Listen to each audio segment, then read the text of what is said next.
নমস্কার বন্ধুরা, আশা করি তোমরা সবাই খুব ভালো আছো। আমার স্নিগ্ধা মহাপাত্র চ্যানেলে তোমাদের সবাইকে স্বাগত জানাই।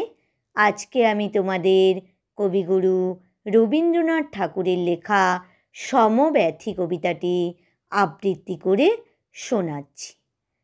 যদি খোকা না হয়ে আমি হতেম কুকুর ছানা, তবে পাছে তোমার পাতে আমি মুখ দিতে যাই ভাতে।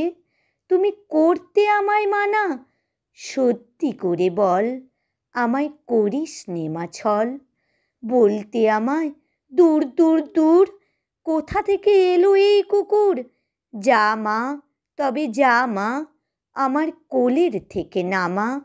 আমি খাবো না তোর খাতে, আমি খাবো না তোর পাতে।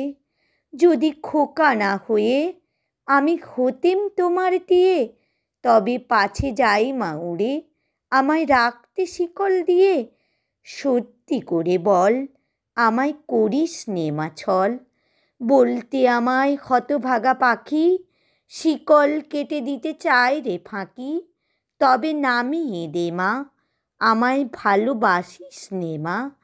আমি রব না তোর কোলে, আমি বলেই যাব চলে। নমস্কার বন্ধুরা, এখানে কবিতাটি শেষ করছি। কবিতাটি যদি ভালো লেগে থাকে প্লিজ আমার চ্যানেলটি লাইক, কমেন্ট ও সাবস্ক্রাইব করে আমার পাশে থেকো।